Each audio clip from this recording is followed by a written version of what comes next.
ಚಿನ್ನು ಮರಿ, ತರಕಾರಿ ಮಾರ್ಕೆಟ್ಗೆ ಹೋಗಿ ಬರ್ತೀನಿ.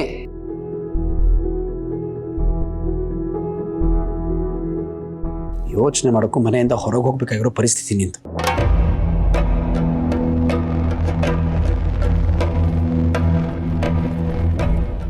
ಅಜ್ಜಿ ಹೇಗಿದ್ದಾರೆ ಅಂತ ಹೇಗೆ ತಿಳ್ಕೊಳ್ಳೋದು? ಇಲ್ಲ ಯೋಚನೆ ಮಾಡ್ತಾ ಕೂತ್ರೆ ಏನು ಗೊತ್ತಾಗತ್ತೆ? ಅಲ್ಲಿ ಅವ್ರ ಮನೆಗೆ ಹೋದರೆ ನಿಜ ಗೊತ್ತಾಗುತ್ತೆ ಜಯಂತ. ತರಕಾರಿ ಮಾರ್ಕೆಟ್ ಇರೋದು 20 ನಿಮಿಷ, ನೀನು ಹೋಗಬೇಕಾಗಿರೋದು ತವ್ರ ಮನೆಗೆ. ಬ್ಯಾಡ್ ಪ್ಲಾನ್.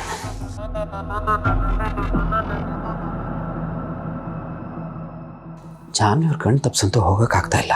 ಇವ್ರು ಆಡ್ತಿರೋ ಅತಿರೇಕ ನೋಡಿದ್ರೆ ಏನು ಮಾಡೋದು? ನಾನು ವಾಟ್ಸಪ್ಪಲ್ಲಿ ಒಂದು ಪ್ರಿಸ್ಕ್ರಿಪ್ಷನ್ ಕಳಿಸ್ತೀನಿ. ಅವರು ಅತಿರೇಕವಾಗಿ ಆಡಿದಾಗ ಅದನ್ನು ಕೊಡಿ. ಆಗ ಅವ್ರಿಗೆ ಚೆನ್ನಾಗಿ ನಿದ್ದೆ ಬಂದು ಸ್ವಲ್ಪ ಕಂಟ್ರೋಲಿಗೆ ಬರ್ತಾರೆ.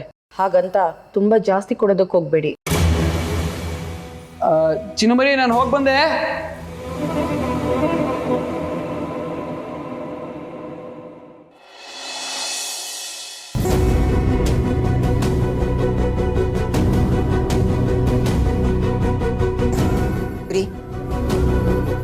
ಏನು ನಡೀತಾ ಇದೆ ನಮ್ಮ ಮನೇಲಿ? ಯಾಕಮ್ಮಿ ಏನೇನೋ ಕೇಳ್ತಾ ಇದೆಯಲ್ಲ, ಏನಾಯ್ತು ಈಗಂಥದ್ದು? ಮನೇಲಿ ನಡೀತಾ ಇರೋದು ಗೊತ್ತಾಗ್ತಾ ಇದೆ. ಏನು ಅಂತ ನಿಮ್ಮನ್ನು ಪ್ರಶ್ನೆ ಮಾಡಿದ್ರೆ ನೀವು ನನ್ನನ್ನೇ ಪ್ರಶ್ನೆ ಮಾಡ್ತಾ ಇದ್ದೀರಾ. ಆ SP ರವಿಶಂಕರ್ ಬಂದ ತಕ್ಷಣ ನೀವು ಆಚೆ ಹೋಗ್ತೀರಾ, ಹೊರಗಡೆನೇ ಕೂತ್ಕೊಂಡು ಮಾತಾಡ್ತೀರಾ. ಏನ್ರಿ ಇದೆಲ್ಲ? ನೋಡಮ್ಮಿ, ರಾಜಕೀಯ ಅಂದಮೇಲೆ 108 ಇರ್ತವೆ. ಅದನ್ನೆಲ್ಲ ಮನೇಲಿ ಮಾತಾಡೋಕ್ಕಾಯ್ತದಾ? ನೀನೇ ಹೇಳು. ಅಕಸ್ಮಾತ್ ನಾವು ಮಾತಾಡಿದ್ರು ನಿಮ್ಗೇನು ಅರ್ಥ ಆಗ್ತಿಲ್ಲ, ಅದಕ್ಕೆ ನಾವು ರಾಜಕೀಯನ ಮನೆಯಲ್ಲಿ ಮಾತಾಡೋಕೆ ಹೋಗ್ತಿಲ್ಲ. ನೀವು ಅರ್ಥ ಆಗೋಂಗೆ ಹೇಳಿದ್ರೆ ಅರ್ಥ ಮಾಡ್ಕೊಳ್ದಿರೋಷ್ಟು ದಡ್ಡಿ ಅಲ್ಲ ನಾನು. ರವಿಶಂಕರ್ ಬಂದ ತಕ್ಷಣ ನಮ್ಮ ನೀನು ಒಂಥರ ಆಗ್ತಾಳೆ, ಯಾರ ಜೊತೆನೂ ಮಾತಾಡಲ್ಲ. ಏನ್ರಿ ಇದು? ನೋಡಮ್ಮೆ, ನೀನು ನನ್ನನ್ನು ಪ್ರಶ್ನೆ ಮಾಡೋ ಬದಲು ಇವಾಗ ಅವಳನ್ನೇ ಪ್ರಶ್ನೆ ಮಾಡ್ಬೋದಲ್ಲ. ಈ ಹೆಣ್ಮಕ್ಳು ಯಾವಾಗ ಯಾವಾಗ ಹೆಂಗಿರ್ತಾರೆ ಅಂತ ನನಗೇನು ಗೊತ್ತಾಯ್ತದ ಹೇಳು? ಇಲ್ಲ ರೀ, ಇಲ್ಲ.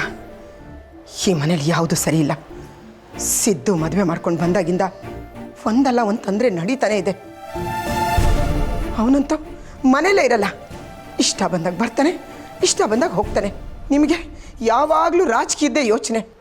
ಈ ಮನೇಲಿ ನಾನು ಒಬ್ಳಿದ್ದೀನಿ ರೀ, ನನ್ನ ಬಗ್ಗೆನೇ ಯೋಚನೆ ಮಾಡಿ. ಏನೇನಾಗ್ತಿದೆಯೋ ಮೊದಲು ಇದನ್ನೆಲ್ಲ ಸರಿ ಮಾಡಿ. ನನಗೆ ನೆಮ್ಮದಿಯಾಗಿರ್ಬೇಕು ಅನಿಸ್ಬಿಟ್ಟಿದೆ.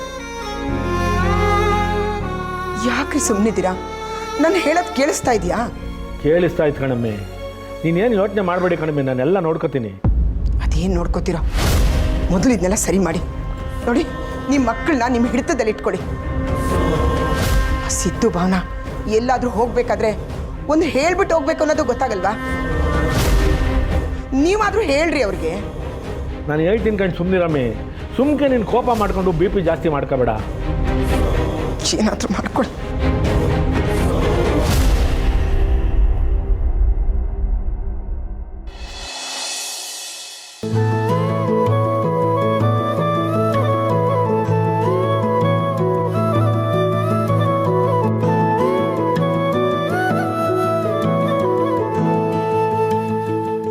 ನನ್ನ ಚಿನ್ನು ಮರಿಗೆ ಬಿಸಿ ಬಿಸಿ ಹಾಲು.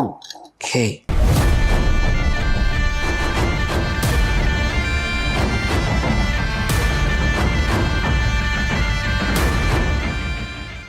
ನೋಡಿ ಚಿನ್ನು ಮರಿ, ನೀವೇನಾದರೂ ತುಂಬ ಟೆನ್ಷನ್ ಮಾಡ್ಕೊಂಡಿದ್ರೆ ಅಥವಾ ಅತಿರೇಕವಾಗಿ ಆಡ್ತಾ ಇದ್ದರೆ ಮಾತ್ರೆ ಕೊಡಿ ಅಂತ ಡಾಕ್ಟರ್ ಹೇಳಿದ್ದಾರೆ.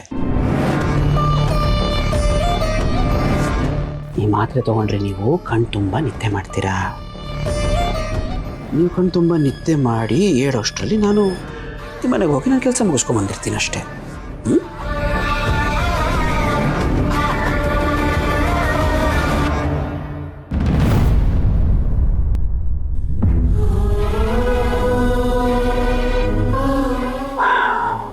ಚಿನ್ನಮರಿ, ಹಾಲು ಕುಡಿದು ಮಲಗಿ ತಗೊಳ್ಳಿ. ನನ್ನನ್ನು ಮಲಗಿಸ್ಬಿಟ್ಟು ಅಮ್ಮನ ಮನೆಗೆ ಹೋಗೋ ಪ್ಲ್ಯಾನ್ ಮಾಡಿದ್ದೀರಾ? ಚಿನ್ನಮರಿ, ಯಾಕಾಗಲ್ಲ ಅನ್ಕೋತೀರಿ? ನೋಡಿ, ನಿಮಗೆ ಪ್ರಾಮಿಸ್ ಮಾಡಿದ್ದೀನಿ ಅಂದಮೇಲೆ ನಾನು ಅಲ್ಲಿಗೆ ಯಾಕೆ ಹೋಗ್ತೀನಿ?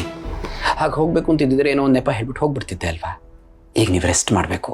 ತಗೊಳ್ಳಿ, ಹಾಲು ಕುಡಿದು ಚೆನ್ನಾಗಿ ನಿದ್ದೆ ಮಾಡೋರಂತೆ. ನಾನು ಇದನ್ನು ಕುಡಿಲಿಲ್ಲ ಅಂದರೂ ನಂಗೆ ಚೆನ್ನಾಗಿ ನಿದ್ದೆ ಬರುತ್ತೆ. ನನಗಿದು ಬೇಕಾಗಿಲ್ಲ. ಸರಿ, ಇದನ್ನು ಕುಡಿದು ಹೋದರೆ ನಿಮಗೆ ನಿದ್ದೆ ಬರುತ್ತೆ, ಒಪ್ಕೊಳ್ಳೋಣ. ಆದರೆ ಇದನ್ನು ಕುಡಿದ್ರೆ ನಿಮ್ಮ ಆರೋಗ್ಯ ಸ್ವಲ್ಪ ಸುಧಾರಿಸುತ್ತೆ. ನೋಡಿ, ನೀವು ಸರಿಯಾಗಿ ಊಟನೂ ಮಾಡಿಲ್ಲ, ಈಗ ಹಾಲು ಕುಡಿಯೋಕ್ಕೂ ಹಠ ಮಾಡ್ತಿದ್ದೀರಾ. ಈಗ ಹಠ ಮಾಡ್ತಾಯಿದ್ರೆ ನಾನು ಡಾಕ್ಟ್ರಿಗೆ ಫೋನ್ ಮಾಡಬೇಕಾಗತ್ತಷ್ಟೆ. ತಗೊಳ್ಳಿ ಪ್ಲೀಸ್.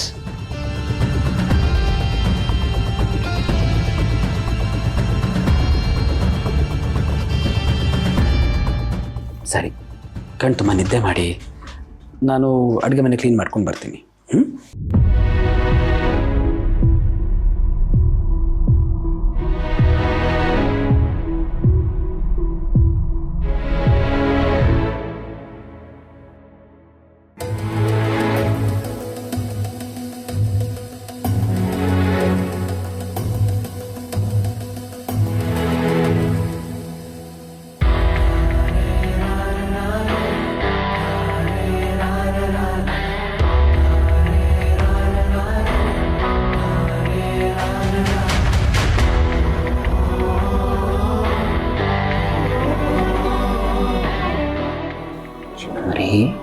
ಎಷ್ಟು ಚೆನ್ನಾಗಿ ಮಲಗಿದ್ದೀರಿ. ನೀವು ಈ ಕಣ್ಣು ತುಂಬ ನಿದ್ದೆ ಮಾಡೋಷ್ಟರಲ್ಲಿ ನಾನು ನಿಮ್ಮ ಮನೆಗೆ ಹೋಗಿ ಬಂದುಬಿಡ್ತೀನಿ, ಕೆಲಸ ಮುಗಿಸ್ಕೊಂಬರ್ತೀನಿ. Good night.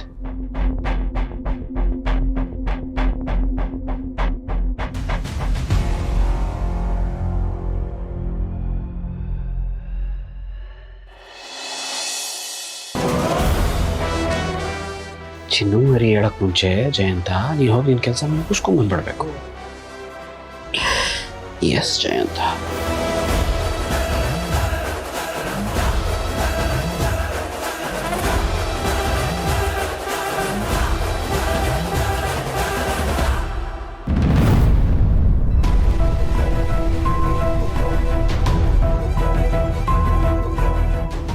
ಓ ಛೇ, ಇವ್ರು ಈ ಟೈಮಲ್ಲೇ ಬರಬೇಕಾ?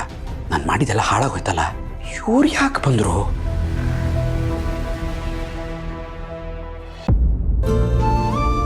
What a surprise! ಅದೇನು ಸಡನ್ ಆಗಿ ಬಂದ್ಬಿಟ್ಟಿದ್ದೀರಾ? ನಿಮ್ಮನ್ನು ನೋಡ್ಬೇಕು ಅನ್ನಿಸ್ತು, ಅದಕ್ಕೆ ಬಂದ್ವಿ. ತಮಾಷೆ ಮಾಡಿದೆ.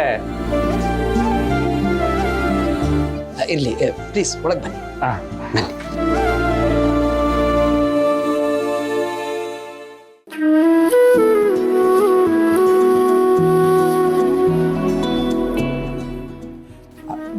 ಇಲ್ಲ,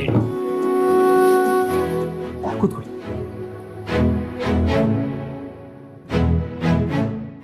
ಎಲ್ಲಿ ಜಾನು ಕಾಣ್ತಾನೆ ಇಲ್ವಲ್ಲ? ಅವರು ಮಲಗಿಬಿಟ್ಟಿದ್ದಾರೆ. ನೀವು ಬರೋದು ಗೊತ್ತಿರಲಿಲ್ಲವಲ್ಲ, ಹಾಗಾಗಿ. ಅಷ್ಟು ದೂರದಿಂದ ಬಂದಿದ್ದೀರಿ, ನಾವೊಂದು ಫೋನಾರು ಮಾಡಿ ಬರ್ಬೋದಿತ್ತಲ್ವಾ? ಅದು ಫೋನಲ್ಲಿ ಮಾತಾಡ್ತಿರೋವಾಗ ಜಾನು ಅಜ್ಜಿ ವಿಷಯಕ್ಕೆ ಯಾಕೋ ತುಂಬ ಬೇಜಾರು ಮಾಡ್ಕೊಂಡಿರೋ ಹಾಗಿತ್ತು. ಇಂಥ ಸಮಯದಲ್ಲಿ ಹಾಗೆಲ್ಲ ಇರೋದು ಸರಿಯಲ್ಲ ಅನ್ನಿಸ್ತು. ಅದಕ್ಕೆ ಬಂದು ಅವಳನ್ನ ಮಾತಾಡ್ಸ್ಕೊಂಡು ಹೋಗೋಣ ಅಂತ ಬಂದ್ವಿ. ಹೌದು, ಅಜ್ಜಿ ವಿಷಯಕ್ಕೆ ತುಂಬ ಬೇಜಾರು ಮಾಡ್ಕೊಂಡಿದ್ದಂತೂ ನಿಜ. ಅವ್ರು ಹುಷಾರಾಗ್ತಿದ್ದಾರೆ ಅಂತ ಗೊತ್ತಾದ ತಕ್ಷಣ ಇವರು ಗೆಲುವಾಗಿದ್ರು, ಬಟ್ ಮತ್ತೆ ಡಲ್ ಆಗಿಬಿಟ್ರು. ಡಾಕ್ಟರ್ನ ಕರೆಸಿ ಒಂದ್ಸಲಿ ಚೆಕಪ್ ಮಾಡಿಸಿದ್ದೀನಿ. ಈಗ ಸ್ವಲ್ಪ ವಾಸಿ, ಮಾತ್ರೆ ತೊಗೊಂಡು ಮಲಗಿದ್ದಾರೆ. ಅವನವ್ರೆ, ನಿಮ್ಮ ಕನ್ಸರ್ನ್ ನೋಡಿ ತುಂಬ ಖುಷಿ ಆಗ್ತಾ ಇದೆ. ಆದರೂ ನೋಡಿ, ಅಷ್ಟು ದೂರದಿಂದ ಬಂದಿದ್ದೀರಿ. ನಂಗೊಂದು ಮಾತು ತಿಳಿಸಿದ್ರೆ ಎಲ್ಲ ಅರೇಂಜ್ಮೆಂಟ್ಸ್ ಆದರೂ ಮಾಡ್ಕೋತಿದ್ದೆ ಅಲ್ವಾ? ಅಯ್ಯೋ, ಹೇಳೋಣ ಅಂತಾನೆ ಅನ್ಕೊಂಡ್ವಿ, ಆದರೆ ಅದು ಇಂಗ್ಲೀಷಲ್ಲಿ ಅದೇನೋ ಹೇಳ್ತಾರೆ. ಮೇಡಮ್ರೆ, ಏನದು ಇದಕ್ಕಿದ್ದಂಗೆ ಬಂದು ಅವ್ರು ಖುಷಿ ಪಡೋ ಥರ ಮಾಡ್ತೀವಲ್ಲ, ಏನದು? ಸರ್ಪ್ರೈಸ್. ಸರ್ಪ್ರೈಸು ಅದನ್ನು ಮಾಡೋಣ ಅಂತ ಹಂಗೆ ಬಂದ್ಬಿಟ್ವಿ. ಆದರೆ ಜಾನವರು ಕಾಣ್ತಿಲ್ವಲ್ಲ. ಅಲ್ಲ, ನೀವು ಮಾತಾಡ್ಸ್ತೀರ ಅನ್ನೋದಾದರೆ ಲೆಟ್ ಮಿ ವೇಕ್ ಹರ್ ಅಪ್, ಕರ್ಕೊಂಡ್ಬರ್ತೀನಿ. ಇಲ್ಲ ಜಯಂತ್ ಅವರೇ, ಇಂಥ ಸಮಯದಲ್ಲಿ ಅರ್ಧ ನಿದ್ದೆಯಿಂದ ಎಬ್ಬರಿಸಬಾರ್ದು. ಜಾನು ಎಷ್ಟು ನೆಮ್ಮದಿಯಿಂದ ಮಲಗ್ತಾಳೋ, ಮಗು ಬೆಳವಣಿಗೆನೂ ಅಷ್ಟೇ ಚೆನ್ನಾಗಾಗುತ್ತೆ. ಅದಕ್ಕೆ ತೊಂದರೆ ಮಾಡೋದು ಬೇಡ. ಅವ್ರನ್ನ ತುಂಬ ಚೆನ್ನಾಗಿ ಅರ್ಥ ಮಾಡ್ಕೊಂಡಿದ್ದೀರಿ ನೀವು. ಮತ್ತೆ ಅಕ್ಕನಾಗಿ ತಂಗಿ ಬಗ್ಗೆ ಅಷ್ಟು ಕಾಳಜಿ ಮಾಡ್ತಿದ್ರಿ, ಹೆಂಗೆ ಹೇಳಿ? ಜಾನು ಅವ್ರಿಗೆ ಹುಟ್ಟೋ ಮಗು ಮೇಲೆ ಮೇಡಮ್ ಅವ್ರು ಬೇಜಾನ್ ಕನಸುಗಳನ್ನ, ಬೇಜಾನ್ ಆಸೆಗಳನ್ನ ಮಾಡ್ಕೊಂಡವ್ರೆ. ಏನು ಮೇಡಮ್ ಅವರೇ? ಇದನ್ನೆಲ್ಲ ಜಾನು ಕೊಡೋಣ ಅಂತ ತಂದ್ವಿ. ಏನದು? ಜಾನವರು ಈಗ ಗರ್ಭಿಣಿ ಅಲ್ವಾ, ಅದಕ್ಕೆ ಪುಟ್ಟು ಗೊಂಬೆನ ತಂದಿದ್ದೀವಿ. ಇದು ನೋಡಿದ್ರೆ ಅವ್ರು ಬಹು ಖುಷಿ ಪಡ್ತಾರೆ. ಮೊದಲೇ ಅವರು ಮಗು ಕಳ್ಕೊಂಡು ಅಪ್ಸೆಟ್ ಆಗಿದ್ದಾರೆ. ಅದರಿಂದ ಹೊರಗೆ ತರೋಕೆ ನಂಗೆ ಇಷ್ಟು ಪ್ರಯತ್ನ ಮಾಡ್ತಾ ಇದ್ದೀನಿ. ಈಗೇನಾದರೂ ಬೊಂಬೆ ನೋಡಿದ್ರೆ ಮತ್ತೆ ಎಲ್ಲ ನೆನಪು ಮಾಡಿಕೊಂಡು ಡಿಸ್ಟರ್ಬ್ ಆಗ್ತಾರೆ. ಸರಿ, ಅದು ನನಗೆ ಕೊಡಿ, ಅವ್ರು ಇದ್ಮೇಲೆ ಅವ್ರಿಗೆ ತಲುಪಿಸ್ತೀನಿ. Thank you. ಹೌದು, ಅಂದಾಗೆ ಇಷ್ಟೊತ್ತಲ್ಲಿ ಎಲ್ಗೋ ಹೋಗ್ತಿದ್ರಲ್ಲ, ಎಲ್ಗೋ ಹೋಗ್ತಿದ್ರಿ? ಇಲ್ಲ, ಇಲ್ಲೇ ಶಾಪಿಂಗ್ ಹೊರಟಿದ್ದೆ. ತರಕಾರಿ, ಸ್ವಲ್ಪ ಲೇಟ್ ನೈಟ್ ಶಾಪಿಂಗ್. ಇಷ್ಟೊತ್ತಲ್ಲ? ಸ್ವಲ್ಪ ನೀರು ತಂದುಬಿಡ್ತೀನಿ. ಬಹು ಒಳ್ಳೆ ಮುಂಚೆ ಅನಿಸ್ತಾನೆ ಅಲ್ವೇ ಮೇಡಮ್ರೆ?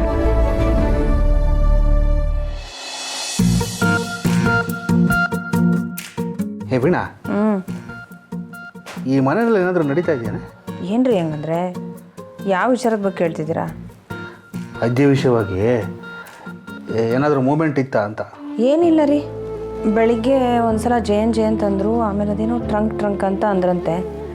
ಅಷ್ಟು ಬಿಟ್ಟರೆ ಬೇರೆ ಏನು ಬೆಳವಣಿಗೆ ಇಲ್ಲ. ಹರೀಶ್ ಏನಾದರೂ ನಮ್ಮ ಭಾಗಕ್ಕೆ ಬಂದಿದ್ನಾ? ಇಲ್ವಲ್ಲ, ಅವನು ಯಾಕ್ರಿ ನಮ್ಮ ಭಾಗದ ಕಡೆ ಬರ್ತಾನೆ? ನಾನು ಈ ಮನೇಲಿ ಇಲ್ಲದೆ ಇರ್ಬೋದು, ಆದರೆ ಈ ಮನೇಲಿ ಏನು ನಡೆಯುತ್ತೆ ಅಂತ ನನಗೆ ಚೆನ್ನಾಗಿ ಗೊತ್ತಿರುತ್ತೆ. ಅದು ಹೇಗ್ರಿ ಗೊತ್ತಾಗ್ಬಿಡುತ್ತೆ? ನೀವೇನು ಹರೀಶನ ಕೇಳಿದ್ರಾ? ಹೌದು, ಅವನ ಹತ್ರನೇ ಬಾಯಿ ಬಿಡಿಸ್ದೆ. ಅಂದರೆ ನೀವು ಹರೀಶನ ಹತ್ರ ಮಾತಾಡಿದ್ರಾ? ಏನು ನಡೀತಾ ಇದೆ ನಿಮ್ಮ ಅಣ್ಣ ತಮ್ಮಂದ್ರ ಮಧ್ಯ? ಅಂದರೆ ಹೆಂಡತಿ ಅಂದ್ರೆ ಮುಂದೆ ಜಗಳಾಡೋರ ಥರ ಇದ್ದು, ಆಮೇಲೆ ಹೊರಗಡೆ ನೀವಿಬ್ರು ಚೆನ್ನಾಗೇ ಇದ್ದೀರಾ ಹಾಗಿದ್ರೆ? ಆ ರೀತಿಯಲ್ಲಿ ಏನಿಲ್ಲ ಕಣೆ. ಅವನೆಲ್ಲ ಹಿಂಗೆ ಸಿಕ್ಕಿದ್ದ, ಯಾವುದೋ ವಿಷಯ ಕೇಳಿದಾಗ ಅವ್ನು ಬಾಯಿ ಬಿಟ್ಟ ಅಷ್ಟೇ. ಅದು ಯಾವ ವಿಷಯ ಕೇಳಿದ್ರು? ಯಾವುದೋ ವಿಷಯ ಎಲ್ಲೋ ಹೊರಗಡೆ ಸಿಕ್ಕಿದ್ದ. ಈಗ ನಾವು ನಿಮ್ಮ ಎದುರುಗಡೆ ಹೇಗಿದ್ದೀವೋ ಹೊರಗಡೆನೂ ಹಾಗೇ ಇದ್ದೀವಿ, ನಾವೇನು ಮಾತಾಡ್ತಿಲ್ಲ. ನೀನು ನನ್ನ ಪರವಾಗಿ ಮಾತಾಡೋದಕ್ಕಿಂತ ಈ ಮನೆಯವ್ರ ಪರವಾಗಿ ಜಾಸ್ತಿ ಮಾತಾಡ್ತೀಯ. ಅವ್ನು ಬಂದಿದ್ದ ಅಂತ ಹೇಳಬೇಕು ತಾನೆ? ಅಯ್ಯೋ ಹೇಳ್ತಿದ್ದೆ ರೀ, ಆದರೆ ನೀವು ಯಾರು ಅಂತ ನನಗೆ ಗೊತ್ತಲ್ಲ. ಅವ್ನು ನಮ್ಮ ಕಡೆ ಬಂದಿದ್ದ ಅಂತ ಗೊತ್ತಾಗ್ಬಿಟ್ರೆ ಇನ್ನು ಹೊಸದಾಗಿ ದೊಡ್ಡ ಕುರುಕ್ಷೇತ್ರ ಯುದ್ಧ ಶುರು ಮಾಡಿಬಿಡ್ತೀರಾ ಅಂತ ಹೇಳಕ್ಕೆ ಹೋಗಲಿಲ್ಲ ಅಷ್ಟೇ. ಹೋಗಲಿ ಬಿಡು, ಏನು ಮಾಡೋದಕ್ಕಾಗತ್ತೆ? ಎಲ್ಲದಕ್ಕೂ ಕೋಪ ಮಾಡ್ಕೊಳಕ್ಕಾಗತ್ತಾ? ಇದನ್ನೇ ರಕ್ತ ಸಂಬಂಧ ಅಂತ ಕರೆಯೋದು. ಎಷ್ಟೇ ಕಿತ್ತಾಡಿದ್ರು ನಿಮ್ಮ ತಮ್ಮನ್ನ ಬಿಟ್ಕೊಟ್ಬಿಡ್ತೀರಾ ನೀವು? ಅದೇ ಅವ್ನ ಹೆಂಡತಿ ಬೇಬಿ ಏನಾದರೂ ಈ ಕಡೆ ಬಂದ್ಬಿಟ್ಟಿದ್ರೆ ಜಗಳ ಆಡದೆ ಇರ್ತಿದ್ರಾ? ನಿಮ್ಗೊಂದು ರೂಲು, ನಮ್ಗೊಂದು ರೂಲು. ಏನೇ ನನ್ನನ್ನು ವಿಲನ್ ಥರ ನೋಡ್ತೀಯಲ್ಲ? ನಾನು ಅಷ್ಟು ಕೆಟ್ಟವನಲ್ಲ. ಕೆಟ್ಟವರಲ್ಲ ನೀವು, ಆದರೆ ನೀವು ಎಷ್ಟು ಒಳ್ಳೆಯವರು ಅಂತ ನನಗೆ ಚೆನ್ನಾಗಿ ಗೊತ್ತಿದೆ. ಏನು ನಿನ್ನ ಮಾತಿನ ಅರ್ಥ? ಅಂದರೆ ನೀವು ಯಾವಾಗ ಎಲ್ಲಿ ಎಷ್ಟೆಷ್ಟು ಲೆಕ್ಕಾಚಾರ ಮಾಡ್ತೀರಾ ಅಂತ ನನಗೆ ಚೆನ್ನಾಗಿ ಗೊತ್ತು ಅಂತ ಅಂದೆ. ಇದೇ ನನಗೆ ಆಗಲ್ಲ ಅನ್ನೋದು. ಮನೆಯವ್ರನ್ನ ಹೊಗಳೋದು, ನನ್ನನ್ನು ತೆಗಳೋದು. ಹರೀಶ ಬಂದ, ಅವನನ್ನು ನಮ್ಮ ಭಾಗದಲ್ಲಿ ಬರೋದಕ್ಕೆ ಬಿಟ್ಟಿದ್ಯಾ. ಅದೇ ನಾವು ಹೋದರೆ ಆ ಸಿಂಚನ ಸುಮ್ಮನೆ ಇರ್ತಾಳಾ? ಇನ್ನೊಂದು ಸಲ ಹೀಗಾಗಬಾರ್ದು, ಇದೇ ರೂಢಿ ಆಗಿಬಿಡುತ್ತೆ. ಹುಷಾರಾಗಿರ್ಬೇಕು, ಗೊತ್ತಾಯ್ತಾ? ಹೌದೌದು, ದೊಡ್ಡ ಇಂಡಿಯಾ ಪಾಕಿಸ್ತಾನ್ ಬಾರ್ಡ್ರ್ ಇದು. ದಿನ ಬೆಳಗಾದರೆ ನಾನು ಆ ಕಡೆ ಯಾರಾದ್ರು ಈ ಕಡೆ ಯಾರು ಬಂದರು ಅಂತ ನೋಡ್ತಾ ಕೂತಿರ್ಬೇಕಾ? ಸೀರೆ ಬಾರ್ಡ್ರ್ ನೋಡ್ಕೊಳ್ಳೋಕ್ಕೆ ಪುರ್ಸತ್ತಿಲ್ಲ ನನಗೆ. ಬಿದ್ಕೊಳ್ರಿ.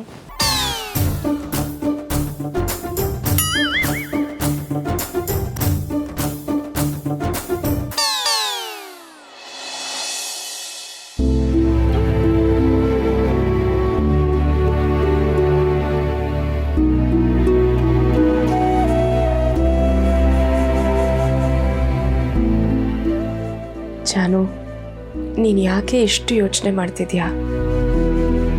ನೀನು ಫೋನಲ್ಲಿ ಮಾತಾಡಿದ್ದು ನೋಡಿ ನನಗೆ ಎಷ್ಟು ಗಾಬರಿ ಆಯಿತು ಗೊತ್ತಾ? ಅದಕ್ಕೆ ಇಷ್ಟೊತ್ತರಲ್ಲೇ ಬಂದ್ಬಿಟ್ಟೆ. ಇವತ್ತು ಪೂರ್ತಿ ನಿನ್ನ ಜೊತೆ ಮಾತಾಡೋಣ, ನಿನ್ನ ಮನಸ್ಸಲ್ಲಿ ಏನಿದೆ ತಿಳ್ಕೊಳ್ಳೋಣ ಅಂತ ಇಲ್ಲಿಗೆ ಬಂದೆ. ಆದರೆ ನೋಡಿದ್ರೆ ನೀನು ಮಲಗಿಬಿಟ್ಟಿದೆಯಲ್ಲ. ಪರವಾಗಿಲ್ಲ ಬಿಡು, ನೀನೀಗ ಚೆನ್ನಾಗಿ ಮಲಗು. ನೀನು ಎದ್ದ ಆದ್ಮೇಲೆ ಮಾತಾಡೋಣ.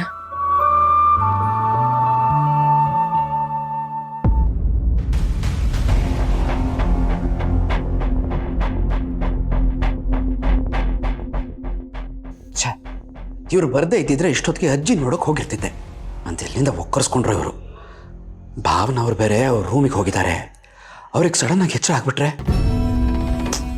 ಇಲ್ಲ, ಬೆಳಗ್ಗೆವರೆಗೂ ಎಚ್ಚರ ಆಗಲ್ಲ ಅನ್ನೋ ನಂಬಿಕೆ ಇದೆ. ಆದರೂ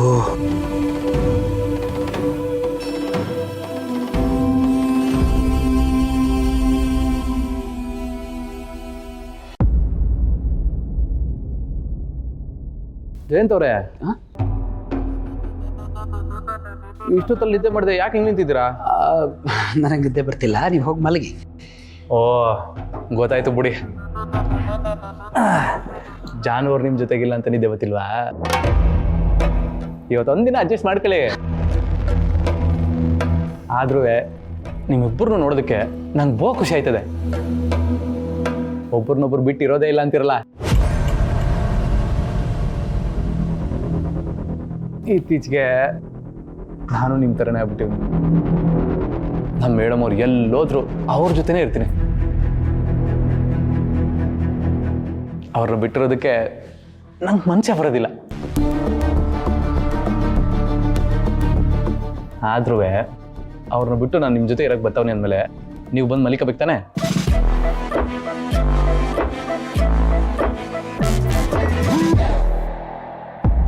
ನೀನು ತಾಯಿ ಆಗ್ತಿದ್ಯಾ ಅಂದಾಗ್ಲಿಂದ ನಿನ್ನ ನೋಡೋಕ್ಕೆ ಬರೋಕ್ಕಾಗಲಿಲ್ಲ ಕಣೆ.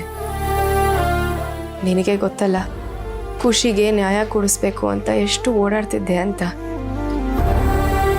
ಅದಕ್ಕೆ ಇಷ್ಟು ದಿನ ಸಮಯನೇ ಸಿಗಲಿಲ್ಲ ಕಣೆ. ಆದರೆ ಇವತ್ತು ಬಂದ್ಬಿಟ್ಟೆ. ಇಡೀ ದಿನ ನಿನ್ನ ಜೊತೆ ಇದ್ದು ನಿನ್ನ ಹತ್ರ ಮಾತಾಡಿಕೊಂಡೇ ಹೋಗ್ತೀನಿ ಅಂತ ಜಯಂತ್ ಅವ್ರಿಗೆ ಹೇಳಿ ಬಂದಿದ್ದೀನಿ. ನಾನು ಆಗ್ಲಿಂದ ಇಷ್ಟ ಹೇಳ್ತವನಿ, ನೀವು ಬರ್ತಾನೆ ಇಲ್ವಲ್ಲ? ನನಗಂತೂ ಸುಸ್ತಾಗ್ಬಿಟ್ಟಿದೆ. ಪ್ರಯಾಣ ಮಾಡಿದ್ವಲ್ವೇ. ಬನ್ನಿ ಜಯಂತ್ ಅವರೇ. ನಾನು ಯಾವುದೋ ಒಂದು ಅರ್ಜೆಂಟ್ ವರ್ಕ್ ಕಾಲೇಜ್ ವೆಯ್ಟ್ ಮಾಡ್ತಾ ಇದ್ದೆ. ಆಗಿಂದ ಮೆಸೇಜ್ ಬರುತ್ತೆ ಅಂತ ಕಾಯ್ತಾ ಇದ್ದೆ. ನೋಡಿ, ಹೇಳಿದ ತಕ್ಷಣ ಮೆಸೇಜ್ ಬಂದ್ಬಿಡ್ತು. ನಾನು ಈ ಕಾಲ್ ಮುಗಿಸ್ಕೊಂಡು ಬರ್ತೀನಿ, ನೀವು ಮಲಗಿರಿ. ಸರಿ, ನಿಮ್ಮ ಪಾಡ್ ನಿಮ್ಮದು, ನಾನಂತೂ ಹೋಯ್ತೀನಿ. Good night.